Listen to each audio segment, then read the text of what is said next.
السلام علیکم ورحمۃ اللہ وبرکاتہ، نحمده ونصلی علی رسولہ الکریم، اما بعد فاعوذ باللہ من الشیطان الرجیم، بسم اللہ الرحمن الرحیم، رب اشرح لی صدری ویسر لی امری واحلل عقدۃ من لسانی یفقہوا قولی۔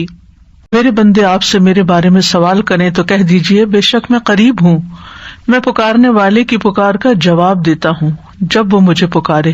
تو ان کو چاہیے کہ وہ میرا حکم مانیں اور مجھ پر ایمان رکھیں تاکہ وہ ہدایت پائیں۔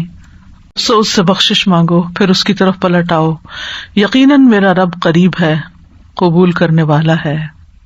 الحمد للہ الکبیر المتعال ذی العزت والجبروت والجلال، یسبح بحمدہ من فی السماوات ومن فی الارض والطیر والشجر والدواب والجبال، الحمد للہ حمدا کثیرا وسبحان اللہ بکرۃ واصیلا۔ سب تعریف اللہ کے لیے ہے، بہت زیادہ تعریف، جو بہت بڑا، نہایت بلند ہے، عزت والا، قہر والا اور جلال والا ہے۔ اسی کی تسبیح و تحمید بیان کر رہے ہیں جو بھی آسمانوں میں ہے اور جو زمین میں ہے، پرندے، درخت، جانور اور پہاڑ، تمام تعریف اللہ ہی کے لیے ہے، بہت زیادہ، اور اللہ ہی کے لیے تسبیح ہے صبح اور شام۔ اللہم صلی علی محمد وعلی آل محمد کما صلیت علی ابراہیم وعلی آل ابراہیم انک حمید مجید، اللہم بارک علی محمد وعلی آل محمد کما بارکت علی ابراہیم وعلی آل ابراہیم انک حمید مجید۔ پروگرام قریب و مجیب کے سلسلے میں آج ہم صبح و شام کی دعاؤں کے بارے میں پڑھیں گے۔ ارشاد باری تعالیٰ ہے، والو اللہ کو بکثرت یاد کیا کرو اور صبح و شام اس کی تسبیح بیان کیا کرو۔ اللہ سبحانہ وتعالیٰ اس آیت میں اہل ایمان کو حکم دے رہے ہیں کہ وہ اس کی حمد، تسبیح، تکبیر اور لا الہ الا اللہ کے ساتھ کثرت سے اس کا ذکر کیا کریں، یعنی اس کو بہت زیادہ یاد کیا کریں۔ ابن عباس رضی اللہ عنہ کہتے ہیں کہ اللہ نے ہر فرض کی کوئی نہ کوئی حد مقرر فرمائی ہے، یعنی صبح کے 2 فرض ہیں، شام میں 3 فرض ہیں، تو ہر فرض کی ایک حد ہے۔ رمضان کے روزے فرض ہیں تو 1 مہینے کے فرض ہیں۔ پھر عذر کی حالت میں وہ بھی معاف ہے، یعنی اگر انسان کو کوئی حقیقی عذر پیش ہو تو اس سے بھی اللہ تعالیٰ درگزر کرتے ہیں، لیکن نہ اس کے ذکر کی کوئی حد ہے اور نہ وہ کسی عذر سے معاف ہوتا ہے، یعنی اگر غفلت برتو۔ ہاں عقل یا ہوش نہ رہے تو اور بات ہے۔ اللہ تعالیٰ فرماتے ہیں سورۃ النساء میں، فاذکروا اللہ قیاما وقعودا وعلی جنوبکم، اللہ کا ذکر کرو کھڑے، بیٹھے، لیٹے، یعنی ہر حال میں اللہ کو یاد کرتے رہو۔ یعنی ہم نے یہ خود ساختہ پابندیاں لگائی ہوئی ہیں کہ اس کیفیت میں ذکر نہیں کرنا، یا لیٹ کے نہیں کرنا، ضرور بیٹھو، یا قبلے کی طرف رخ کر کے بیٹھو، یا باوضو ہو کے بیٹھو پھر ہی ذکر کر سکتے ہو۔ نہیں، ایسا کچھ نہیں، ہر حال میں اللہ کا ذکر کر سکتے ہو۔ نبی صلی اللہ علیہ وسلم کے بارے میں آتا ہے، کان یذکر اللہ فی کل احیانہ، کہ آپ اپنے ہر طرح کے حالات میں، ہر طرح کے اوقات میں اللہ کا ذکر کیا کرتے تھے۔ اور یہاں پر کیا فرمایا، وسبحوہ بکرۃ واصیلا، صبح اور شام، یعنی دن کے پہلے پہر اور دن کے پچھلے پہر اللہ کی تسبیح کرو، کیونکہ جب انسان ایسا کرتا ہے تو اللہ تعالیٰ کی رحمتیں آتی ہیں۔ فرشتے بھی اہل ایمان کے لیے دعائیں کرتے ہیں، هو الذی یصلی علیکم وملائکتہ، وہی ہے جو تم پر صلوات بھیجتا ہے اور اس کے فرشتے بھی۔ تو یہاں اہل ایمان کو خطاب ہے، یا ایھا الذین آمنوا، اے لوگو جو ایمان لائے ہو۔ ابن مسعود کہتے ہیں کہ جب اس آیت کے ساتھ پکارا جائے تو اپنے کانوں کو اس حکم کی طرف لگا دیں، توجہ کریں کہ اللہ تعالیٰ کیا کہنا چاہتے ہیں، اس کو غور سے سنیں۔ یا تو کوئی خیر کا کام ہوگا جس کا اللہ تعالیٰ حکم دے رہا ہوگا، یا کوئی شر ہوگا جس سے اللہ تعالیٰ تمہیں روک رہا ہوگا، اس سے منع کر رہا ہوگا۔ تو یہاں پر یا ایھا الذین آمنوا کہہ کے کیا کہا گیا، اذکروا اللہ ذکرا کثیرا، صرف ذکر نہیں بلکہ ذکرا کثیرا، بہت کثرت سے اللہ کو یاد کیا کرو، کثرت سے اللہ کا ذکر کیا کرو، یعنی ہر طرح کے حالات میں اللہ ہی کو یاد کیا کرو۔ اور خاص طور پر تسبیح، تحلیل، تحمید، تکبیر۔ مجاہد کہتے ہیں یہ وہ کلمات ہیں جنہیں پاک، ناپاک، بے وضو اور جنبی بھی کہہ سکتا ہے، یعنی اگر کوئی حالت جنابت میں ہے تو بھی سبحان اللہ کہنے میں اس کو کوئی حرج نہیں، الحمدللہ وہ بھی کہہ سکتا ہے. جیسے اگر کسی کو نہانے کی ضرورت ہے اور اس کو تھوڑا ٹائم ہے نہانے میں کسی بھی وجہ سے، تو اس دوران اگر وہ پانی پینے لگا ہے تو بسم اللہ کہہ سکتا ہے، پانی پی چکا ہے تو الحمدللہ کہہ سکتا ہے، اسی طرح استغفر اللہ کہہ سکتا ہے. تو یہ کلمات ہر حال میں کہے جا سکتے ہیں. پھر دل کے اخلاص کے ساتھ ذکر کرنا چاہیے. یعنی ذکر کثیر کا معنی کیا گیا وہ ذکر جو اخلاص کے ساتھ کیا جائے، یعنی صرف کوانٹٹی میں ہی زیادہ نہ ہو بلکہ اس کی کوالٹی اچھی ہو. کوالٹی اچھی ہونے کا مطلب کیا ہے؟ دل سے کیا گیا. کثیر کا اپوزٹ قلیل ہوتا ہے. تو قلیل ذکر کون سا ہے؟ جو منافقین کرتے ہیں، وَلَا يَذْكُرُونَ اللَّهَ إِلَّا قَلِيلًا، کہ وہ اللہ کو بہت تھوڑا یاد کرتے ہیں، یعنی زبان سے اوپر اوپر سے کر دیتے ہیں لیکن دل سے نہیں کرتے. اور یاد تو ہوتی بھی دل میں ہے، یاد کسی کی بھی دل میں ہوتی ہے تو زبان پہ آتی ہے. اور دوسرے لفظوں میں کثیر کے مقابلے میں قلیل ذکر کیا ہے کہ انسان بس صرف صبح شام کے اذکار کرے، نمازوں کے بعد ذکر اذکار کرے، اور مختلف حالات میں جیسے کھانا کھایا یا مخصوص اذکار جو ہیں صرف ان کی پابندی کرے. لیکن ذکر کثیر اس کے برعکس کیا ہے کہ انسان ان خاص مواقع کے علاوہ بھی ہر حال میں اللہ کو یاد کرتا رہے، اللہ کی یاد اس کے دل میں تازہ رہے. اور یہ ایک ایسا عمل ہے، یعنی ایک ایسی عبادت ہے کہ اس پر عمل کرنے والا آرام کی حالت میں بھی، لیٹے ہوئے بھی، بیٹھے ہوئے بھی، چلتے پھرتے اللہ تعالیٰ کو یاد کر سکتا ہے. یعنی باقی کام کرنے کے لیے جیسے نماز ہے یا قرآن ہے تو اس کے لیے پھر آپ کو ایک ایفرٹ کرنی پڑتی ہے. خالی سبحان اللہ الحمدللہ اللہ اکبر پڑھنے میں تو آپ کو کوئی ایفرٹ بھی نہیں کرنی، صرف زبان ہلانی ہوتی ہے. اور انسان اگر اس چیز کا عادی ہو جائے اللہ کے ذکر کا تو پھر اس کی زبان بری باتوں سے بھی پاک رہتی ہے اور اس کی زبان سے اچھے الفاظ ہی نکلتے ہیں. اور یہ جو ہم نے اپنے اوپر ایک ڈسپلن کے لیے پابندی لگائی تھی کہ کم از کم 100 دفعہ استغفار دن میں کرنی ہے، کم از کم 100 دفعہ سبحان اللہ پڑھنا، ٹھیک ہے، لیکن اس کا یہ مطلب نہیں کہ 100 دفعہ گنتی پوری ہوگی تو اب اس کے بعد کوئی پابندی لگ گئی یا آگے بس دروازہ بند ہے اور اس سے آگے نہیں جا سکتے.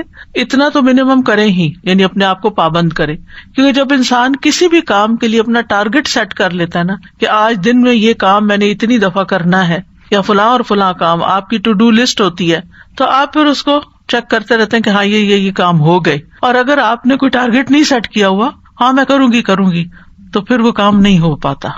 تو اس لیے انسان کو اپنے لیے ٹارگٹ رکھنے چاہیے جتنے بھی آسانی سے رکھ سکے، 100 دفعہ 200 دفعہ کچھ بھی، لیکن اس کے علاوہ بھی کھلا بھی ضرور پڑھنا چاہیے. اور یہاں اسی کی طرف توجہ دلائی گئی ہے.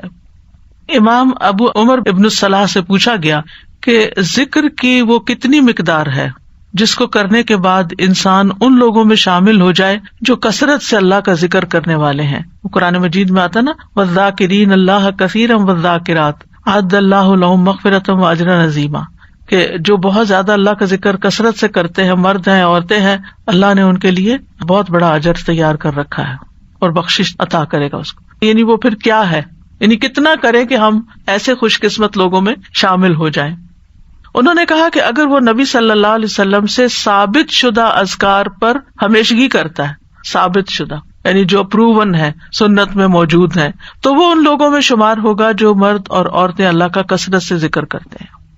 وَسَبِّحُوهُ بُكْرَةً وَأَصِيلًا، اور اس کی تسبیح بیان کرو صبح اور شام.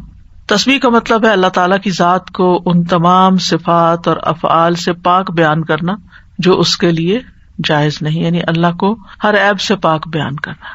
اب دیکھیے کہ شیطان جو ہے نا وہ انسان کا دشمن ہے، اور شیطان انسان کے دل میں اللہ تعالیٰ کے بارے میں کوئی نہ کوئی بدگمانی ڈال دیتا ہے، کوئی نہ کوئی ایسے خیالات ڈال دیتا ہے کہ جو انسان کی عقل نہیں بھی مانتی اور اس کو پسند نہیں بھی آتے، لیکن وہ خیال گزر جاتے ہیں، آتے ہیں اور چلے جاتے ہیں، جن کو وسوسے کہا جاتا ہے.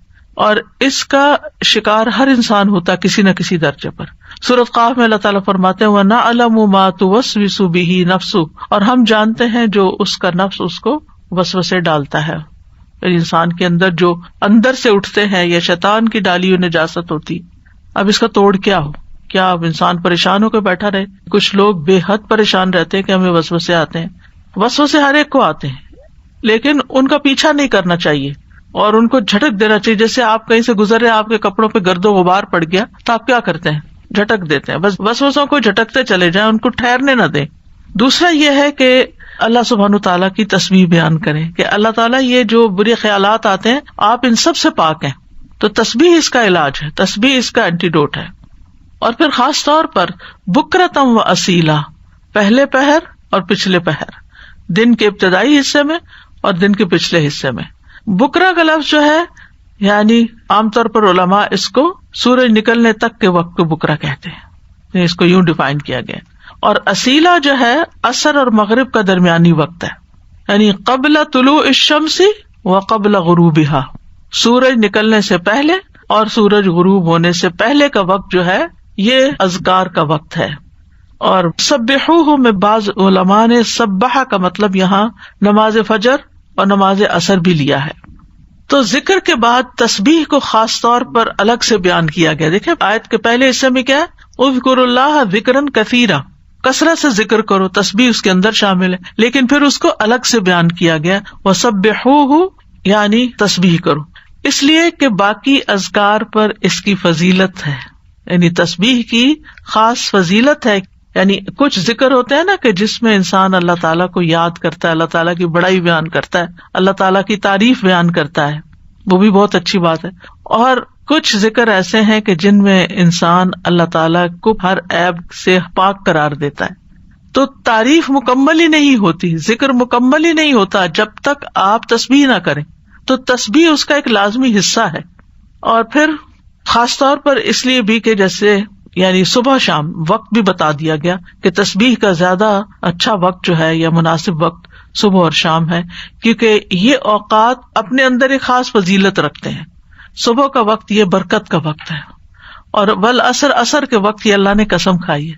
ادھر فجر کی والفجر ولیال نشر، اور ادھر عصر کی والعصر ان الانسان لفی خسر. وہاں پر انسان کو ایک دن مل رہا ہوتا ہے اور عصر کے وقت دن ہاتھ سے جا رہا ہوتا ہے، انسان خسارے میں پڑ رہا ہوتا ہے، لوز کر رہا ہوتا ہے، ایک چیز ہاتھ سے چھٹ رہی ہوتی ہے. تو جس وقت کوئی نعمت مل رہی ہے اس وقت بھی اللہ کو یاد کرو، اور جس وقت کوئی نعمت جا رہی ہے اس وقت بھی خاص طور پر اللہ کو یاد کرو. ان اوقات میں اگر انسان اللہ تعالیٰ کو یاد کرتا ہے تو پھر ڈپریشن کا شکار نہیں ہوتا. یہ ذکر اس کے دل کو اسٹرینتھن کرتا ہے، اس کو قوت عطا کرتا ہے. اور یہ دو اوقات جو ہوتے ہیں ان میں ذکر تھوڑا سا مشکل بھی ہوتا ہے، کیونکہ آپ دیکھیں کہ فجر کی نماز پڑھنے کے بعد جو نیند کا آپ کے اوپر خاص طور پہ راتیں آج کل بہت چھوٹی ہیں، تو اس وقت اپنے آپ کو روک کر رکھنا اور بٹھا کر، خاص طور پر اگر آپ کو اشراق پڑھنے کی عادت ہے تو وہ سارا وقت یعنی آپ اسٹرگل کر رہے ہوتے ہیں کہ سوتے جاگتے گزار رہے ہوتے ہیں کہ آپ سوئے نہیں اس وقت، کیونکہ بہت زیادہ برکت کا وقت ہے. یعنی کوئی معمولی اجر ہے کہ پورے حج اور عمرے کا ثواب اگر انسان فجر کی نماز پڑھ کے اپنی جگہ پہ بیٹھا رہے اور ذکر اذکار کرتا رہے اور پھر سورج نکلے اور پھر 2 رکعت پڑھ لے تو اتنا زیادہ اجر و ثواب. تو یہ اجر و ثواب ایسے مفت میں نہیں ملتا. اللہ تعالیٰ کو پتا تھا کہ یہ وقت بندوں پہ کتنا بھاری ہوگا. اور اسی طرح عصر کا وقت کام کاج کا وقت ہوتا ہے، دن جا رہا ہوتا ہے، انسان اپنے کام سمیٹ رہا ہوتا ہے، جیسے خاص طور پر جو لوگ جابس پر ہوتے ہیں یا بزنس میں ہوتے ہیں تو وہ آفٹرنون میں یعنی پھر تھکان کا شکار ہو جاتے ہیں سارا دن کام کرنے کے بعد، تو کچھ لوگ اس وقت آرام کرنے لگتے ہیں. تو وہ وقت بھی بڑا قیمتی وقت ہے. لیکن یاد رکھیے کہ ان افضل اوقات کے علاوہ سارا دن بھی اور کسی بھی وقت ذکر کرنا باعث فضیلت ہے.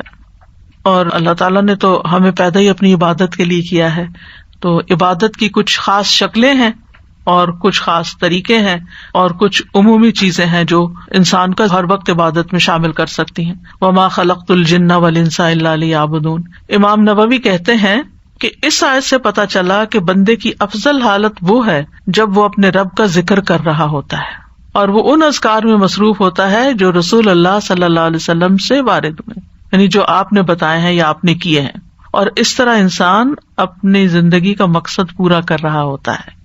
اس کے علاوہ ہم دیکھتے ہیں کہ تمام مخلوقات اللہ کا ذکر کرتی ہیں. تسبح لہ السماوات السبع، 7 آسمان اللہ کی تسبیح بیان کرتے ہیں. کبھی ہمیں خیال نہیں آیا آسمان کی طرف دیکھتے ہوئے کہ یہ تسبیح کر رہا ہے.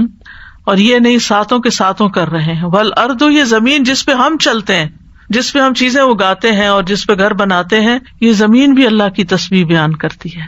ومن فیہن، اور جو مخلوق ان کے اندر ہے، آسمان و زمین کے بیچ میں یا زمین کے اندر، چھوٹے چھوٹے کیڑے مکوڑے، ہر چیز، بڑے بڑے آبجیکٹس، سبھی تسبیح کرتے، چرند پرند حیوان انسان.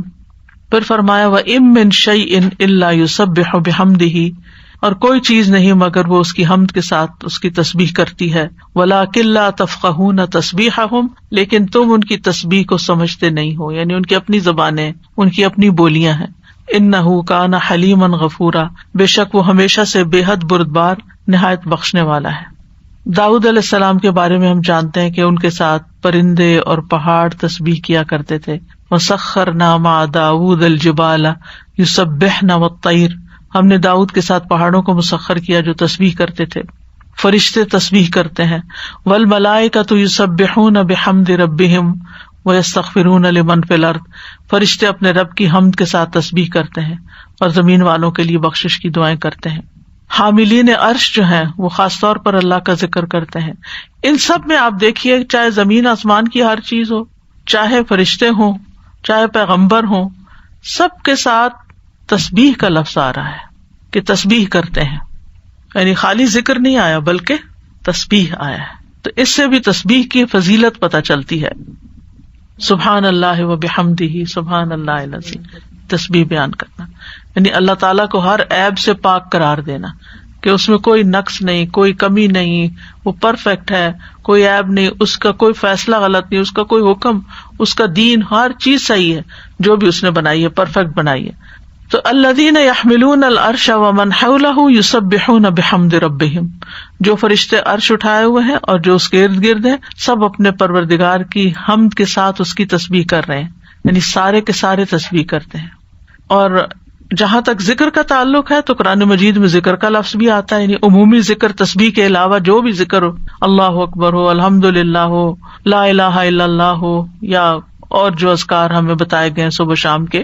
تو دیکھیے کہ مومنوں کی جو مختلف صفات بیان ہوئی ہیں ان میں صرف ذکر کے ساتھ کثرت کا لفظ آیا ہے. سورۃ الاحزاب کی آیت نمبر 35 ہے نا، ان المسلمین والمسلمات والمؤمنین والمؤمنات والقانتین والقانتات والصادقین والصادقات والصابرین والصابرات والخاشعین والخاشعات والمتصدقین والمتصدقات والصائمین والصائمات والحافظین فروجہم والحافظات والذاکرین اللہ کثیرا والذاکرات. یعنی ساری صفات اپنی جگہ ہیں کہ وہ مسلمان ہیں، مومن ہیں، فرما بردار ہیں، سچے ہیں، صبر والے ہیں، عاجزی کرنے والے ہیں، صدقہ کرنے والے ہیں، روزہ دار ہیں، اپنی شرمگاہوں کی حفاظت کرتے ہیں اور اللہ کا کثرت سے ذکر کرتے ہیں. تو اس سے بھی اندازہ لگائیں کہ ذکر کی کتنی اہمیت ہے کہ ذکر میں کثرت چاہیے. باقی چیزیں تو اپنے اپنے وقت پر ہوں گی، لیکن اللہ کے پسندیدہ وہ ہیں جو ذکر میں کثرت کرتے ہیں. جیسا کہ سورۃ آل عمران میں آتا ہے، الذین یذکرون اللہ قیاما وقعودا وعلی جنوبہم، جو اللہ کو یاد کرتے رہتے ہیں کھڑے بھی، یعنی کچھ کام ہم کھڑے ہو کے کرتے ہیں، کھڑے ہو کے تھک جاتے ہیں تو وقعودا بیٹھ جاتے ہیں اور پھر لیٹ جاتے ہیں. تو چاہے کھڑے ہوں، چاہے بیٹھے ہوں، چاہے لیٹے ہوں، وہ ذکر نہیں چھوڑتے، ہر حال میں ذکر کرتے رہتے ہیں. یہ ان کی صفت ہے، یعنی ذکر کے لیے صرف کوئی وقت یا جگہ مخصوص نہیں ہے بلکہ ہر حال میں. اور پھر جو اس کا اجر ہے، نبی صلی اللہ علیہ وسلم نے فرمایا، کیا میں تمہیں تمہارا بہترین عمل نہ بتاؤں جو تمہارے مالک کے نزدیک اچھا اور پاکیزہ عمل ہے اور تمہارے درجات میں سب سے زیادہ بلند ہے، سونا چاندی کے خرچ کرنے سے بہتر ہے، اللہ کی راہ میں جہاد کرتے ہوئے تمہارے کفار کی گردنیں مارنے اور ان کے تمہاری گردنیں مارنے سے بھی افضل ہے. صحابہ نے عرض کیا کیوں نہیں؟ آپ نے فرمایا اللہ تعالیٰ کا ذکر. یعنی بعض اوقات انسان سوچتا ہے نا کہ میں تو کچھ کر نہیں پا رہا، لوگ تو بڑے بڑے نیکی کے کام کر جاتے ہیں، اتنے مالدار ہیں، وہ اتنا صدقہ خیرات کرتے ہیں. خاص طور پر انسان جب ایسی چیریٹیز کے بارے میں سنتا ہے جو لوگ بہت آگے بہت بڑے بڑے کام کرتے ہیں تو انسان سوچتا ہے کہ میرے پاس تو کچھ ہے ہی نہیں کرنے کے لیے، میں تو ان کے برابر کبھی آ ہی نہیں سکتا. کچھ لوگ ہر سال حج عمرے پہ چلے جاتے ہیں، انسان سوچتا ہے میں تو یہ بھی نہیں کر سکتا. اسی طرح کچھ لوگ اور بڑے بڑے کام کر رہے ہوتے ہیں، خدمت خلق کے بڑے کام کر رہے ہوتے ہیں. آپ کبھی کبھی پڑھتے ہیں نا کہ مخصوص شخصیات کے بارے میں، اس نے اتنے ہزار لوگوں کو مسلمان کیا، انسان سر پکڑ کے بیٹھ جاتا ہے کہ ہم نے تو ایک کو بھی نہیں شاید کیا. تو اسی طرح فلاں شخص نے اتنے 100 مسجدیں افریقہ میں بنوا دی، کہتے ہم نے کیا کیا. تو اپنا بہت ہی چھوٹا لگتا ہے بھی چھوٹا، ایسا کچھ نہیں، لیکن اس وقت کیا چیز انسان کو حوصلہ دلاتی ہے کہ پھر اگر ہمارے یہ وسائل نہیں ہیں یا ہم یہ نہیں کر سکے، خواہ ہماری طلب تھی کہ ہم یہ کر سکیں، کچھ کام ہوتے ہیں جو انسان کے ڈریمز ہوتے ہیں، کاش میں زندگی میں یہ کر لوں، لیکن پھر بھی نہیں، حالات اجازت دیتے، وسائل نہیں ہوتے، لیکن ذکر کر کے آپ ان ساری چیزوں سے آگے نکل سکتے ہیں. کیونکہ جو لوگ بڑے بڑے کام کرتے ہیں ان کے ساتھ بڑے خطرات بھی ہوتے ہیں کہ کبھی کسی وقت دل میں ریاکاری آ جائے، کسی وقت دل میں تکبر آ جائے، لوگ تعریف کر کر کے دماغ خراب کر دیں. تو جو چپکے سے بیٹھ کے کہیں نہ کہیں اپنے کام کاج میں لگا ہوا ذکر کر رہا ہے، اس کا تو کسی کو پتہ ہی نہیں کہ وہ کیا کر رہا ہے، وہ کتنے خزانے جمع کر رہا ہے. تو اس لیے جو چیز ہمارے ہاتھ میں ہے ہم اس کو تو گریب کریں، اس اپرچونٹی کو تو نہ جانے دیں، اس وقت کو تو نہ ضائع کریں، اس میں تو ہمارا کچھ بھی خرچ نہیں ہوتا. اور نبی صلی اللہ علیہ وسلم نے یہ بھی فرمایا، صحیح مسلم میں ہے، سبق المفردون قالوا وما المفردون یا رسول اللہ قال الذاکرون اللہ کثیرا والذاکرات. اچھا یہاں نوٹ کریں کہ ذکر کرنے والوں میں عورتوں کے نام بھی ساتھ ساتھ ہیں، کہ یہ صرف مردوں کے لیے نہیں ہے، عورتیں بھی اس میں شامل ہیں. نبی صلی اللہ علیہ وسلم نے فرمایا مفردون سبقت لے گئے، آگے چلے گئے، سابقون بن گئے. صحابہ نے پوچھا اللہ کے رسول مفردون کون ہے؟ آپ نے فرمایا اللہ کا بہت زیادہ ذکر کرنے والے مرد اور عورتیں، یہ مفردون ہیں جو اللہ کے قریب ہو گئے. تو ذکر ایک ایسی چیز ہے کہ جو انسان کو اللہ کا قرب عطا کرتا ہے، اور بھی بے شمار فائدے ہیں. جہاں تک صبح شام کے اذکار کا تعلق ہے تو سورۃ غافر میں آتا ہے، نبی صلی اللہ علیہ وسلم کو ارشاد ہے وَسَبِّحْ بِحَمْدِ رَبِّكَ بِالْعَشِيِّ وَالْإِبْكَارِ، اور صبح اور شام اپنے رب کی حمد کے ساتھ اس کی تسبیح کیجیے. یہ ڈائریکٹ حکم ہے. جو پہلے آیت میں نے آپ کو سنوائی تھی اس میں بھی حکم ہے صبح شام کا، اور یہاں بھی ابکار کا لفظ ہے، وہاں بکرا کا ہے، یہاں ابکار کا لفظ ہے، عشی والابکار، یعنی روٹ ایک ہی ہے لیکن تھوڑا سا تبدیل ہو گیا ہے. سورۃ طٰہٰ میں بھی آتا ہے فاصبر علی ما یقولون وسبح بحمد ربک قبل طلوع الشمس وقبل غروبها ومن آناء اللیل فسبح واطراف النہار لعلک ترضی. سو ان باتوں پہ صبر کیجیے جو وہ کہہ رہے ہیں، اور سورج طلوع ہونے سے پہلے اور اس کے غروب ہونے سے پہلے اپنے رب کی حمد کے ساتھ تسبیح کیجیے. تو تسبیح کا خاص وقت جو ہے، ویسے تو سارا دن کر سکتے ہیں، خاص اوقات یہ بتائے جا رہے ہیں جو قرآن میں خود بتا دیے گئے. اور رات کے کچھ اوقات میں بھی بس اس کی تسبیح کیجیے. رات کے کچھ اوقات میں، جیسے حضرت فاطمہ رضی اللہ تعالی عنہا کو نبی صلی اللہ علیہ وسلم نے تھکاوٹ کا علاج کیا بتایا تھا؟ تسبیحات. تو اپنا آخری کام تسبیح کیا کیجیے. نبی صلی اللہ علیہ وسلم خود بھی یعنی جب تک نیند نہیں آتی تھی تسبیح ہی کیا کرتے تھے. اور رات کے کچھ اوقات میں بھی بس تسبیح کیجیے، اور دن کے کناروں میں، تاکہ آپ خوش ہو جائیں. تو اس سے کیا پتہ چلتا ہے؟ یہ خوش ہونے کا نسخہ ہے، خوش ہونے کا راز ہے، اس میں خوشی حاصل کرنے کا ذریعہ ہے. یعنی اگر آپ چاہتے ہیں کہ آپ کا دل مطمئن ہو، خوش ہو، تو آپ کو ان اوقات میں لازماً تسبیح کرنی چاہیے. اور جو ان اوقات میں تسبیح نہیں کرتے وہ غافلین میں شمار ہوتے ہیں، کیونکہ اللہ تعالیٰ فرماتے ہیں وَاذْكُر رَبَّكَ فِي نَفْسِكَ تَضَرُّعًا وَخِيفَةً وَدُونَ الْجَهْرِ مِنَ الْقَوْلِ بِالْغُدُوِّ وَالْآصَالِ وَلَا تَكُن مِنَ الْغَافِلِينَ. اور اپنے رب کا ذکر کیجیے اپنے دل میں عاجزی اور خوف سے، بغیر بلند آواز کیے، چپکے چپکے، دل ہی دل میں، صبح اور شام کے وقت، اور آپ غافلوں میں سے نہ ہونا. یعنی جو ان اوقات میں تسبیح نہیں کرتے، ذکر نہیں کرتے، پھر وہ غافل شمار ہوتے ہیں. اور خاص طور پر اس وقت میں جو تھوڑا سا بھی ذکر کیا جاتا ہے اس کا اجر بہت زیادہ ہے. رسول اللہ صلی اللہ علیہ وسلم نے فرمایا جو لوگ نماز فجر سے سورج نکلنے تک اللہ کا ذکر کریں، مجھے ان کے ساتھ بیٹھے رہنا زیادہ پسند ہے. کیونکہ نبی صلی اللہ علیہ وسلم کو حکم دیا گیا تھا نا، وَاصْبِرْ نَفْسَكَ مَعَ الَّذِينَ يَدْعُونَ رَبَّهُمْ بِالْغَدَاةِ وَالْعَشِيِّ يُرِيدُونَ وَجْهَهُ. آپ ان لوگوں کے ساتھ رہیے، ان کے ساتھ بیٹھیے جو اپنے رب کو صبح شام پکارتے ہیں، اور ان سے اپنی نگاہیں نہ پھیریے. تو آپ نے فرمایا مجھے ان کے ساتھ بیٹھے رہنا زیادہ پسند ہے بنسبت اس کے کہ میں اولاد اسماعیل سے 4 غلام آزاد کروں. ایک وہ نیکی ہے، اور ایک ایسے لوگوں کی کمپنی میں بیٹھنا جو اس وقت اللہ کا ذکر کرتے ہیں، اور میں ایسے لوگوں کے ساتھ بیٹھا رہوں جو نماز عصر سے سورج غروب ہونے تک اللہ کا ذکر کرے. یہ زیادہ پسندیدہ ہے اس سے کہ 4 غلام آزاد کروں. تو نماز عصر کے بعد کا وقت بھی صرف جمعے کا دن نہیں، کیونکہ ہم عام طور پر جمعے کے دن پھر بھی تھوڑا سا بہتر کر لیتے ہیں، لیکن عام دنوں میں ہم اس وقت کو دھیان نہیں کرتے. ٹھیک ہے، اگر اس وقت میں آپ کے کچھ مخصوص کام ہے گھر کے، یا واک کا وقت ہے، یا کوئی بھی، تو اس وقت کی برکت کی وجہ سے کہ یہ ذکر کا خاص وقت ہے، اور آپ نے یہ بھی دیکھا ہوگا کہ پرندے بھی صبح کے وقت سورج نکلنے تک چہچہا رہے ہوتے ہیں، اور پھر اس کے بعد جب چڑیا اپنے گھونسلوں کو جاتی ہیں اور جو ہی سورج غروب ہو جاتا ہے تو خاموشی سے سونے لگتی ہیں. تو یہ اوقات بھی یعنی ایک نیچرل تسبیح کے اوقات ہیں. اور ابھی آگے بھی وہ ذکر آئے گا، تسبیح آئے گی جو آپ نے حضرت جویریہ رضی اللہ تعالیٰ عنہا کو سکھائی تھی، وہ بھی انہی اوقات میں پڑھنے کی تسبیح ہے. اور صبح کے وقت ذکر کرنے سے شیطان کی گرہیں کھل جاتی ہیں انسان سے. جب انسان صبح کے وقت اٹھتا ہے اور پھر وضو کرتا ہے، نماز پڑھ لیتا ہے، ذکر کر لیتا ہے، تو حشاش بشاش خوش مزاج ہوتا ہے، ورنہ سستی ہوتی ہے اس کو. پھر اسی طرح یہ ہے، رسول اللہ صلی اللہ علیہ وسلم نے فرمایا بنی آدم کے ہر انسان کو 360 جوڑوں پر پیدا کیا گیا ہے، اس کے جسم میں 360 جوڑ لگے ہوئے ہیں. پس جو شخص اللہ اکبر، الحمدللہ، لا الہ الا اللہ، سبحان اللہ، استغفر اللہ کہے، لوگوں کے راستے سے پتھر یا کانٹا یا ہڈی ہٹا دے، یا نیکی کا حکم دے یا برائی سے روکے، تو یہ اس کے 360 جوڑوں کے شمار کے برابر ہے. اور وہ اس دن جب شام کرے گا تو اپنے نفس کو جہنم کی آگ سے دور کر لے گا. یعنی جو اپنے جوڑوں کا صدقہ روزانہ نکال لیتا ہے، اور یہاں مالی صدقے کے بارے میں بات نہیں ہو رہی، یہاں اذکار کی بات ہو رہی ہے خاص طور پر، یا کچھ کام ہے جس سے دوسروں کی تکلیف ہٹانا مقصود ہے، تو انسان اپنے آپ کو جہنم کی آگ سے آزاد کر لیتا ہے. ابن عثیمین کہتے ہیں کہ صبح و شام کی اذکار اپنے پڑھنے والوں کے لیے اس قدر وسیع عظیم فوائد اور برکات پر مشتمل ہے کہ ان کا احاطہ نہیں کیا جا سکتا، ان کو بیان نہیں کیا جا سکتا. ان میں سے کچھ فائدے جیسے دل اور روح کی غذا ہیں ان اوقات کے اذکار. انسان کے دل کو سکینت ایک نصیب ہوتی ہے، ٹھہر جاتا ہے دل، ایک راحت محسوس ہوتی ہے، ایک مسرت محسوس ہوتی ہے. پھر اسی طرح دنیا اور آخرت میں امن اور سلامتی کا ذریعہ ہے. دنیا اور آخرت میں سلامتی کا ذریعہ ہے، کیونکہ پروٹیکشن کی دعائیں ہیں، اس میں حفاظت کی دعائیں ہیں. پھر خیر و برکات کے دروازے کھولنے کا سبب ہے.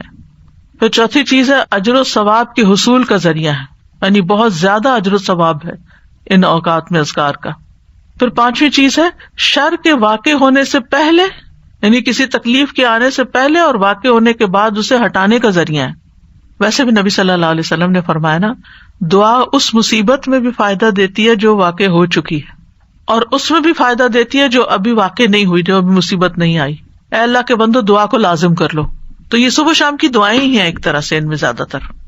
پھر ان اذکار میں انسان اللہ کی نعمتوں اور مہربانیوں کا اعتراف کرتا ہے، یعنی صبح شام کے اذکار جو ہے یہ اللہ کی پے در پے نعمتوں کا اعتراف ہے. جیسے سید الاستغفار میں کہتا ہے نا، ابو لک بنعمتک علیہ، کہ اللہ جو تیری نعمتیں مجھ پر ہیں میں ان کا اقرار کرتا ہوں، ایکنالج کرتا ہوں. اللہ تعالیٰ کی مہربانیوں اور اس کے احسان پر اس کا شکر ادا کرنا ہے. پھر ساتویں چیز یہ ہے کہ رب کے سامنے فقر اور عاجزی کا اظہار ہے کہ میں تجھ سے بے نیاز نہیں ہوں، تیری ہی پروٹیکشن چاہتا ہوں، تیری طرف رجوع کرتا ہوں. پھر آٹھویں چیز یہ ہے کہ یہ بندے کی اصلاح کے اسباب میں سے ہے، اور خاص طور پر دل کی اصلاح. اور دل کی اصلاح ہو نہیں سکتی جب تک دل میں اللہ کی محبت یا اللہ کے لیے محبت اور اللہ کی تعظیم اور اللہ کی بڑائی اور اللہ تعالیٰ کے پاورفل ہونے اور اس کے سارے جو اسماء و صفات ہیں ان پر یقین نہ ہو. اس وقت تک اللہ کی بڑائی دل میں نہیں آتی. ابن باز کہتے ہیں کہ جو شخص صبح شام کے اذکار پر حفاظت کرے، سچائی، ایمان اور اللہ پر بھروسہ اور اعتماد کرتے ہوئے یہ اذکار کرے، اور یہ دعائیں جن معنی پر دلالت کرتی ہوں ان کے لیے انسان کا سینہ کھلا ہوا ہو، تو یہ سے جادو اور دیگر مصیبتوں کے واقع ہونے سے پہلے ان کے شر سے بچانے کا سب سے بڑا سبب ہے، اور تکلیف واقع ہو جائے تو ان کو ہٹانے کا بھی سب سے بڑا سبب ہے. یعنی ان کو چھوڑنا نہیں چاہیے، کیونکہ بعض اوقات کوئی تقدیر نافذ ہونی ہوتی ہے تو انسان بھول ہی جاتا ہے، یا سویا ہی رہ جاتا ہے، یا کوئی بھی وجہ بن جاتی ہے اور انسان غافل ہو جاتا ہے، اور اتنے میں وہ واقع ہو جاتی ہے. ابن قیم کہتے ہیں کہ دعائیں اور تعوذات ہتھیار کی طرح ہیں، ہتھیار ہیں. ہتھیار مارنے والے کی قابلیت اور صلاحیت کے مطابق اثر کرتا ہے، صرف تیز دھار کے ساتھ نہیں. یعنی آپ کے پاس کیسی بھی سورڈ ہو، آپ کے پاس کیسی بھی گن ہو، لیکن اگر آپ کو چلانی نہیں آتی تو فائدہ نہیں ہے. جب ہتھیار کامل ہو اور اس میں عیب نہ ہو، اور وہ بازو طاقتور ہو جو ہتھیار چلاتا ہے، اور رکاوٹ نہ پائی جاتی ہو، تو اس ہتھیار کے ساتھ دشمن کے لیے تاثیر واقع ہوگی اور وہ دشمن کو بھگا دے گا، زخمی کر دے گا. اگر ان چیزوں میں سے کسی میں کوئی کمی ہو جائے تو تاثیر بھی کم ہو جائے گی. کون کون سی چیزیں؟ ہتھیار بھی اچھا، عیب بھی نہ ہو، اور چلانا بھی صحیح آتا ہو. آپ نے عام طور پہ سنا ہوگا لوگ کہتے ہیں کہ ہم خود نہیں رقیہ کر سکتے، کسی راقی کے پاس جانے کی کیا ضرورت ہے، ہم بھی کر سکتے، وہی ضرور کرو، کسی نے منع تو نہیں کیا. لیکن بعض اوقات جو راکی ہوتے ہیں نا، ان کا جو یقین ہوتا ہے، ان کا جو انداز ہوتا ہے، ان کی جو آواز ہوتی ہے، اس کا اثر ہی کچھ اور ہوتا ہے. چلے رقیے کو آپ چھوڑیں، عام جو زبان میں بات کرتے ہیں، مثلا ایک شخص کہتا ہے ادھر آؤ، بچے کو کہتے ہیں ادھر آؤ، وہ سنتا ہی نہیں، تو اس کہتا ہے ادھر آؤ، تو وہ ڈر کے مارے آ جاتا ہے. کہنے والے کے کہنے میں بڑا فرق بھی ہوتا ہے اور اس کا اثر بھی فرق ہوتا ہے. کچھ لوگوں کی بات لوگ آسانی سے مان جاتے ہیں اور کچھ کی تو بالکل نہیں مانتے. ہم سب جانتے ہیں گھر میں بھی عام طور پہ دیکھا گیا کہ ماں کی بات کا اثر اور ہوتا ہے، باپ کی بات کا کچھ اور ہوتا ہے، کبھی وائس ورسا بھی ہوتا ہے. لیکن یہ ہے کہ فرق ہے ایک بندے کے ذکر کرنے اور پڑھنے اور جن بھوت کو بگانے اور دوسرے بندے کے بگانے میں. جو خود ہی جنوں بھوتوں سے ڈرتا ہو وہ بگائے گا کہاں سے؟ تو جو ایسا کام کرنے والے ہوتے ہیں نا، اللہ نے ان کو خاص صلاحیتیں دی ہوتی ہیں اور خاص ٹیکنیکس بھی دی ہوتی ہیں اور سجھائی ہوتی ہیں، ان کے دل میں ڈالی ہوتی ہیں. بعض اوقات وہ کوئی کسی کو نقل نہیں کر رہے ہوتے، وہ جو ان کے دل میں آتا ہے اس کے مطابق وہ بیان کرتے جاتے، پڑھتے جاتے ہیں مریض کے حسب حال، کیونکہ ہر مریض فرق ہوتا ہے، ان کا ایکسپیرینس بھی فرق ہوتا ہے کہ کیا چیز فائدہ دیتی کیا نہیں دیتی. جب تک آپ کے ہتھیار صحیح نہ ہو نا، یعنی کہ آپ کے پاس اسکلز نہ ہو، اور آپ کو دل مضبوط نہ ہو، بہادری نہ ہو. استاذہ جی جیسے نا بچے آج کل نئی ٹیکنیک سے کوئی بھی ہو تو کہیں گے آپ کو تو یوز کرنا نہیں آتا، آپ کو متاثر کرتے ہیں نا آپ کو، یعنی کہ امپریس کرتے ہیں، اور پھر جب آپ کو وہ چیز یوز کرنے آ جاتی تو آپ خود حاوی ہو جاتے. اور اسی طرح ہی جب آپ کو پتا ہوتا ہے کہ آپ نے ہتھیار کیسے یوز کرنا ہے تو پھر آپ کی پاورز اور قسم کی ہوتی ہیں، اور یہی وہ طاقت اور وہ پاور ہے جس سے آپ نا شیطان کو بھگا سکتے ہیں. اور میں کہتی ہوں نا حضرت عمر رضی اللہ عنہ سے کیوں شیطان ڈرتا تھا، ان کے اندر وہ پاورز تھیں. بالکل سبحان اللہ. کبھی کبھی ایسا ہوتا ہے نا کہ آپ بالکل گھر میں اکیلے ہوتے ہیں، اندھیرا یا کوئی ایسی چیز ہوتی ہے تو انسان کے دل میں ایک دم خیال آتا ہے کہ یہاں کوئی ایسی چیز نہ ہو، تو آپ یوں کہہ کر اور آنکھیں کھول لیا کریں، اچھا کیا ہے، اگر کوئی ہوگی تو کیا ہوگا. سر جی آپ نے ایک دفعہ بتایا تھا نا کہ ذرا سی تھوڑی آواز کے ساتھ ڈانٹا جائے تو پھر ڈر خود نکل جاتا ہے. تو 2-3 دفعہ اس طرح سے ہوا تو الحمدللہ ذرا سی آواز زور کر کے کہ ہمارا گھر ہے، ہم رہتے ہیں، جو بھی مخلوق ہے وہ تنگ نہ کرے، مطلب اپنے آپ کو زیادہ باروب بنا کے اور ڈر نکال کے ان کو ڈرانا چاہیے. بالکل. تو الحمدللہ اس سے فرق پڑتا ہے. وہ متین ہاشمی صاحب ہوتے تھے کراچی میں، شاید آپ کے ہوتے ہوئے وہ لیکچر دینے آئے ہوں گے. انہوں نے ایسی بہت سی ٹیکنیکس بتائی تھی. وہ جنات کا علاج کرتے تھے اور ان کی آواز بھی اتنی ٹھہری ہوئی تھی، کوئی غصہ بھی نہیں کرتے تھے، کچھ نہیں. تو وہ کہتے تھے کہ جہاں کوئی ایسا مسئلہ ہو تو میں جا کے کہتا ہوں کہ دیکھیں ہم اشرف المخلوقات ہیں، ہم انسان ہیں اور آپ کا کوئی حق نہیں یہاں رہنے کا، میں آپ کو حکم دیتا ہوں یہاں سے چلے جائیں، اور وہ چلے جاتے تھے. تو بہرحال یہ تعوذات جو ہیں اور صبح شام کے اذکار جو ہیں یا تو شر کے اسباب کو واقع ہونے سے روک دیتے ہیں یا پھر وہ ان کے درمیان اور ان کی کامل تاثیر کے درمیان رکاوٹ بن جاتے ہیں. اسباب اور اثر کے بیچ میں رکاوٹ بن، یعنی وہ چیز آ تو رہی ہوتی ہے مگر اس کا اثر جلد ختم ہو جاتی ہے. اور جتنا تعوذ کبھی ہوگا اتنا ہی اثر بھی کبھی ہوگا. دعا جو ہے وہ تقدیر بدل دیتی ہے. ابن عثیمین کہتے ہیں دعا تقدیر کو ٹال دیتی ہے. صبح شام کے اذکار دعاؤں اور تعوذات کا ایک مجموعہ ہے، اور دعا تقدیر کو ٹالتی ہے، اور اللہ کبھی تقدیر کا فیصلہ صادر کرتا ہے اور اس کے لیے ایک سبب مقرر کرتا ہے. سبب مقرر کرتا ہے یعنی تقدیر نافذ ہونے کے لیے کوئی وجہ، ذریعہ جو اس تقدیر کے آگے رکاوٹ بن جاتی ہے. ٹھیک ہے، تو دعا بھی انہیں اسباب میں سے ایک سبب، یعنی تقدیر بھی اللہ نے بنائی، وہ اتر رہی ہے تقدیر، اور اس کو ہٹانے کا سبب بھی اللہ نے بنایا ہے. اور وہ اسباب میں سے ایک سبب کیا ہے؟ یہ دعائیں، یعنی وہ آتی ہے اور دعائیں اس کو پیچھے دھکیل دیتی ہیں. اللہ نے یعنی صرف تقدیر نہیں بنائی، اللہ نے اس کو ٹالنے کا ذریعہ بھی بنایا ہے، اسباب بھی بنائے، اور دعا ان میں سے ایک سبب ہے. سمپل سے. امام نووی کہتے ہیں دعا مصیبت کو ہٹانے اور رحمت کو پانے کا ایک سبب ہے، یعنی ایک ہتھیار ہے. پہلے بات ہوئی نا کہ ہتھیار ہے دعا، جیسے ڈھال ہتھیار کے حملے کو روکنے کا سبب ہے، جیسے ڈھال تلوار کے حملے کو روکنے کا سبب ہے. اور پانی زمین سے نباتات اگانے کا سبب ہے. بارش ہوتی ہے تو زمین ہری بھری ہو جاتی ہے، تو یہ سبب ہے نا. زمین کے اندر پوٹینشیل تھا لیکن جب تک پانی نہیں آیا تو وہ دبی رہی، جب جو پانی آیا تو اس نے اپنا اندر کا سب باہر نکال دیا. تو دعا اور مصیبت ایک دوسرے کا مقابلہ بھی کرتے ہیں. تو تقدیر سے بچاؤ کے لیے ہتھیار اٹھانا ضروری ہے. تو اللہ نے تقدیر بھی بنائی ہے، تقدیر کو ٹالنے کا سبب بھی بنایا ہے. ابن قیم کہتے ہیں کہ صبح شام کے اذکار زرہ کے قائم مقام ہے. اب آپ دیکھیں کتنے انہوں نے مختلف سبب اور فائدے بتائے نا. جیسے جیسے زرہ موٹی ہوگی ویسے ویسے اس کو پہننے والا متاثر نہیں ہوگا. وہ زرہ بختر آپ کو معلوم ہے نا کہ وہ لوہے کا لباس جو لوگ اپنے آپ کو پروٹیکٹ کرنے کے لیے بلٹ پروف کہہ لیں. بلکہ زرہ کی طاقت یہاں تک پہنچ جائے گی کہ تیر واپس لوٹ جائے گا اور اسی کو جا کے لگے گا جس نے تیر چلایا تھا. یعنی اگر کوئی نظر لگانے لگا آپ کو اور آپ نے دعائیں پڑھی ہوئی ہیں تو وہ نظر کا اثر آئے گا اور پلٹ کے واپس جائے گا اور اسی کے اوپر لگ جائے گا, آپ کو نہیں نقصان دے گا. جی ہاں, بد دعا دیتا ہے اور آپ اس کے اہل نہیں ہیں تو وہ واپس اسی پہ پلٹتی ہے. ابن عثیمین کہتے ہیں صبح و شام کے اذکار حفاظت کرنے میں ان لوگوں کے لیے یاجوج اور ماجوج کی دیوار سے بھی زیادہ مضبوط ہے جو ان کو حضور قلب کے ساتھ پڑھتے ہیں. ایک تو نا بے دھیانی میں پڑھنا, لیکن جو ان کو دھیان سے پڑھتے ہیں یہ یاجوج ماجوج کی دیوار سے بھی زیادہ مضبوط چیز ہے جو فتنے کو آنے سے روکتی ہے. صحابہ صبح و شام کے اذکار کی حفاظت کیا کرتے تھے. ابو وائل فرماتے ہیں ہم ایک دن صبح کی نماز پڑھنے کے بعد عبداللہ بن مسعود کی طرف گئے اور دروازے سے سلام کیا تو انہوں نے ہمیں اجازت دے دی, مگر ہم تھوڑی دیر دروازے کے ساتھ ٹھہرے رہے تو ایک لونڈی آئی اور اس نے کہا آپ اندر کیوں نہیں آ رہے؟ پھر ہم اندر داخل ہوئے تو ابن مسعود بیٹھے تسبیحات کر رہے تھے. انہوں نے کہا تمہیں اندر آنے سے کس چیز نے روکا جبکہ میں نے تمہیں اجازت دے دی تھی؟ ہم نے کہا کوئی بات نہیں سوائے اس کے کہ ہم نے سوچا کہ گھر والوں میں سے شاید کوئی سو رہا ہو. تو ابن مسعود نے فرمایا کیا تم نے ابن ام عبد کے گھر والوں کے بارے میں غفلت کا گمان کیا؟ تم سمجھتے ہو ہم اس وقت سو رہے ہوتے ہیں؟ کیا سونے کا وقت ہے یہ؟ راوی نے کہا پھر ابن مسعود نے تسبیح شروع کر دی یہاں تک کہ انہوں نے گمان کیا کہ سورج نکل آیا. تو لونڈی سے فرمایا دیکھو کیا سورج نکل آیا؟ اس نے کہا ابھی نہیں نکلا. پھر تسبیح شروع کر دی. پھر انہیں خیال ہوا کہ سورج نکل رہا ہے. پھر کہا جاؤ دیکھو سورج نکل آیا. تو اس نے دیکھا کہ سورج نکل چکا تھا.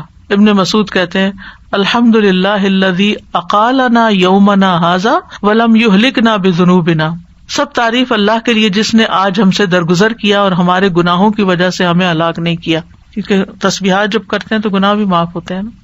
تو اس سے یہ پتہ چلتا ہے کہ صحابہ کرام اپنے وقت سے کیسے فائدہ اٹھاتے تھے. تو یہ اوقات جو ہیں ان میں نہ تو آپ اپنا سیل فون کھولیں اور نہ ہی آپ اپنا کوئی اور ایسا کام کریں کہ جس کی کوئی خاص ضرورت نہ ہو. کوشش کریں کہ اس وقت جس مسئلے پہ نماز پڑھی ہے وہیں بیٹھے رہیں. لیکن اگر کوئی مجبوری ہے, بچوں کا ناشتہ بنانا ہے, ہسبینڈ نے کام پہ جانا ہے یا کچھ, تو خاموشی سے اپنا کام کریں اور ساتھ ساتھ اپنے اذکار جاری رکھیں, ان کو نہ روکیں. یعنی اس وقت ڈانٹ ڈپٹ اور ادھر ادھر آوازیں دینا, چیخنا چلانا گھر میں وہ نہ ہو. یعنی ایک احترام کا وقت ہو کہ یہ اذکار کا وقت ہے, خود بھی کرے اور بچوں کو بھی اس کا پابند بنائے, گھر والوں کو بھی تاکید کرے. اب اس میں حضرت ابن مسعود کا عمل آپ دیکھیں. ان کو اندر بلا لیا, وہ نہیں آ رہے تو ان کو بلایا اندر آ جاؤ. اندر آ گئے, تھوڑی سی بات کی اور اپنا ذکر جاری رکھا. یہ نہ کوئی بد اخلاقی ہے نہ کوئی بدتمیزی ہے, یہ کسی کے گھر جانے کا تو وقت نہیں ہے, لیکن شاید کسی کام سے آئے ہو یا علم کے لیے کچھ پوچھنے آئے ہو, کیونکہ فقیہ بھی تھے ابن مسعود, تو ان سے ہو سکتا کوئی مسئلہ دریافت کرنے آئے ہو. اللہ عالم, وضاحت نہیں ملتی کہ وہ آئے کیوں تھے سب, لیکن انہوں نے اپنے وقت کی قدر کی اور اس وقت میں جو کام کرنا تھا وہ پورا کیا. ہمارا حال کیا ہے کہ ذرا ادھر سے کوئی بلایا, ادھر سے وہ ڈسٹریکٹ ہو کے اپنے اذکار چھوڑ دیتے. یہ نہیں کرنا. یعنی بچوں کو بھی پتا ہونا چاہیے کہ اس وقت کچھ پڑھ رہے ہیں, یعنی اشارے سے سبحوہ بکرۃ واصیلا اشارہ کر دے, اور 2-4 دفعہ کریں کہ بچوں کو پتا ہوگا کہ یہ وقت اماں جو ہے وہ ذکر کرتی ہیں, بات نہیں کرتی, تو مجھے ویٹ کرنا ہے. پھر اسی طرح وہ کہتے ہیں کہ بہت سے لوگ اس میں کوتاہی کرتے ہیں, یہ وقت یا سونے میں گزار دیتے ہیں, سستی میں یا کمزوری میں یا گھٹیا کام کرنے میں, یعنی جو اس سے کم تر درجے کے کام ہوتے ہیں جو کسی اور وقت میں بھی ہو سکتے ہیں, لیٹر آن ہو سکتے ہیں. وہ کہتے ہیں کہ دن کا اول حصہ جوانی کے قائم مقام ہے, پچھلا بڑھاپے کے قائم مقام ہے.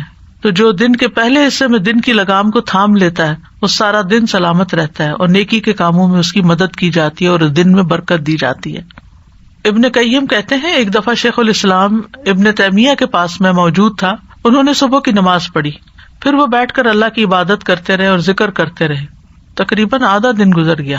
میری طرف دیکھا اور کہا یہ میرا ناشتہ ہے, اگر میں یہ غذا نہ کھاؤں تو میری قوت ساکت ہو جائے, کچھ کر نہ سکوں. آپ کو پتا 35 جلدوں میں انہوں نے لکھا ہے فتاوا, ان کے فتاوا کو اکٹھا کیا گیا, پوری شیلف بھر جاتی ہے, بلکہ اس سے بھی بچ جاتی ہے, کتابیں دوسری شیلف میں رکھنی پڑتی ہیں. تو ہم سوچئے کہ اتنے بڑے بڑے کام لوگ کس طرح کر جاتے تھے اللہ کی مدد کے ساتھ, اور اللہ کی مدد اللہ کے ذکر کے ساتھ آتی ہے, اور خاص طور پر فجر کے بعد سونے کو جو ناپسند کرنا, کیونکہ وہ برکت کا وقت ہوتا تھا. ابن قیم کہتے ہیں سلف صالحین کے نزدیک یہ بات ناپسندیدہ اور مکروہ تھی کہ صبح کی نماز سے لے کر سورج کے طلوع ہونے تک انسان سوئے. یہ غنیمت کا وقت ہے. سورج نکل آئے پھر اپنا کام کاج کر کے اگر آپ دوبارہ ریسٹ کرنا چاہیں کیونکہ راتیں چھوٹی ہیں تو پھر اور بات ہے. یہ وقت رزق کے نازل ہونے کا اور رزق بانٹنے کا وقت ہے، اس میں برکت نازل ہوتی ہے. اب اس کے بعد ہے صبح شام کے اذکار کے آداب جو ہے وہ کیا ہے.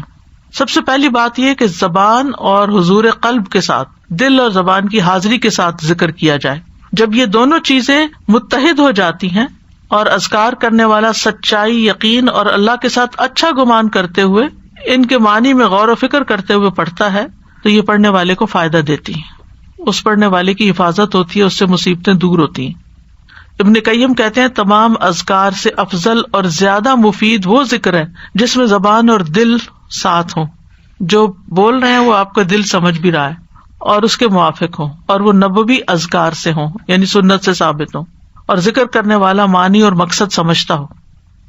پھر اسی طرح ان اذکار کا وقت جو ہے طلوع فجر سے پہلے شروع ہو جاتا ہے اور طلوع شمس سے پہلے تک رہتا ہے، یعنی جو ہی اذان ہوتی ہے نا فجر کی اس وقت سے شروع ہو جاتا ہے سورج نکلنے تک.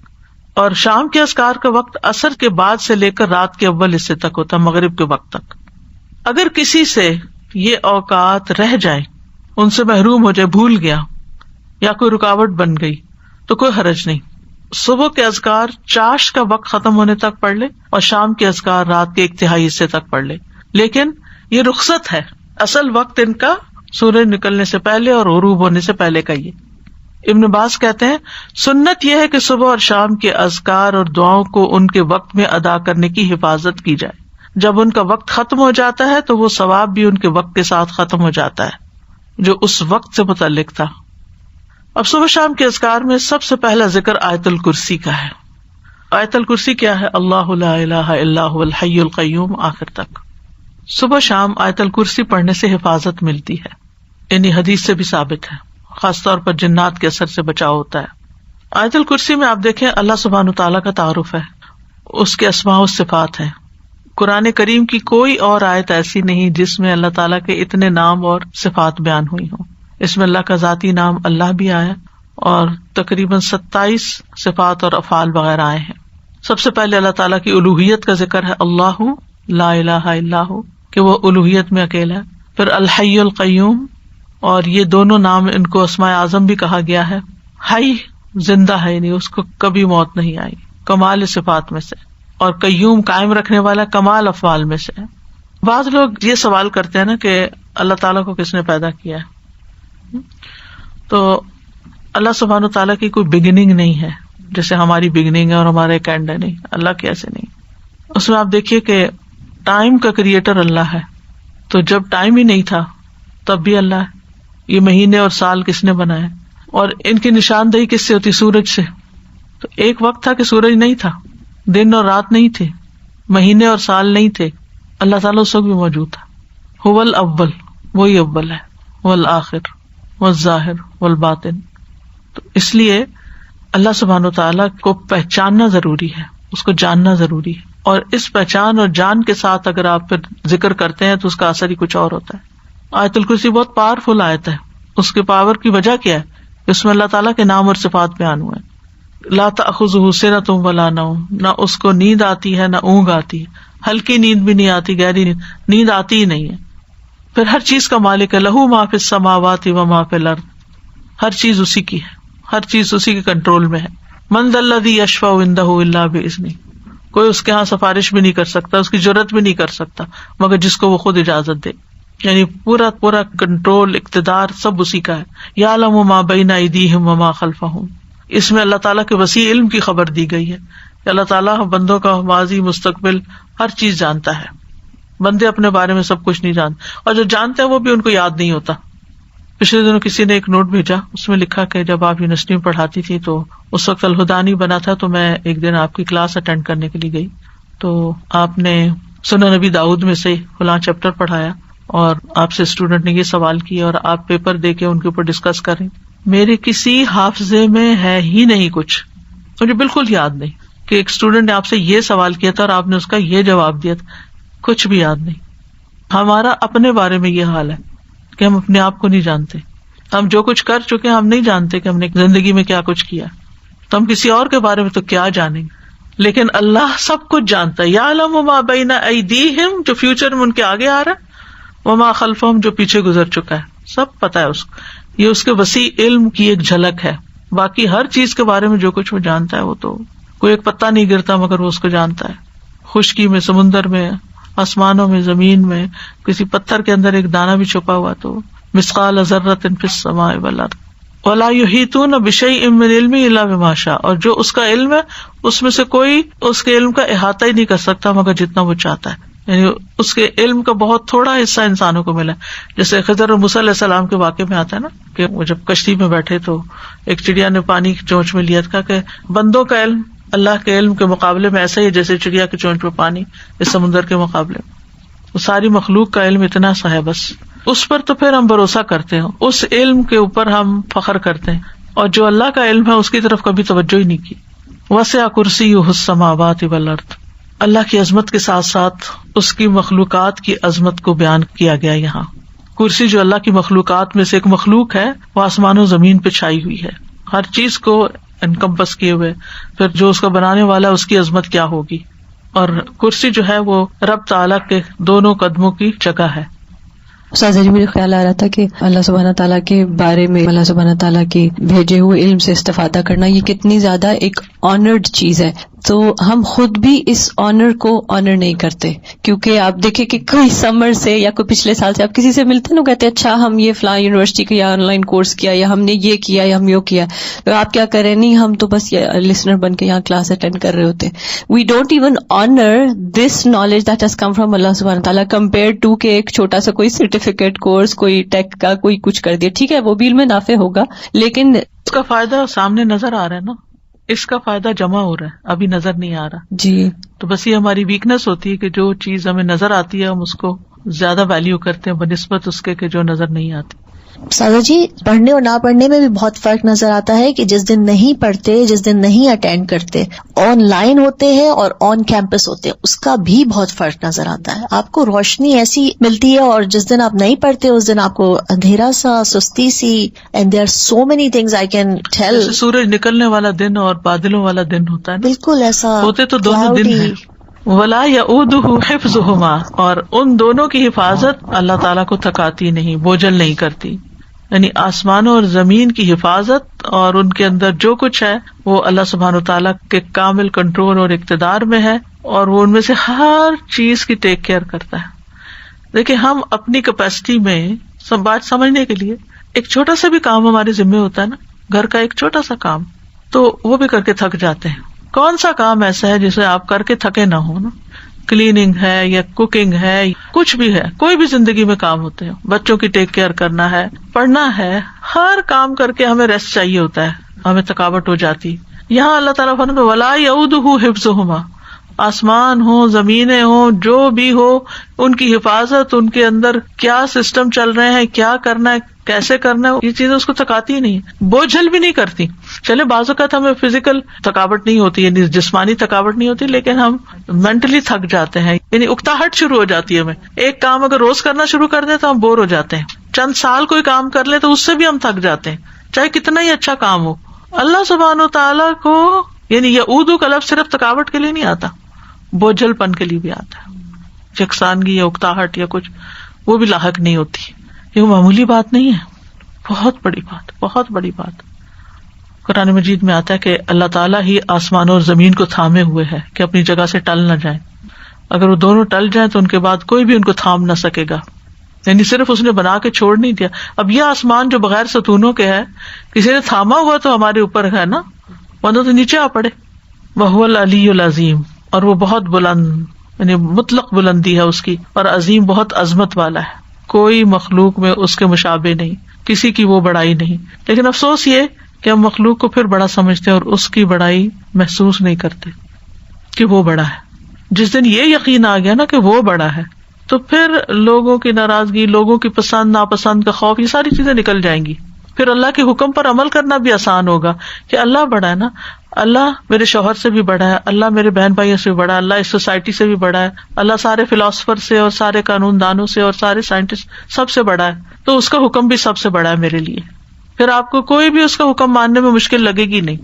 تو بہرحال آج اتنا ہی کرتے ہیں انشاءاللہ تعالی. ابھی بہت سی دعائیں اور بھی ہیں صبح شام کے اذکار میں سے، پھر کل انشاءاللہ اس کے اوپر بات کریں گے. وآخر دعوانا ان الحمدللہ رب العالمین. سبحانک اللہم وبحمدک، اشہد ان لا الہ الا انت، استغفرک واتوب الیک. السلام علیکم ورحمۃ اللہ وبرکاتہ.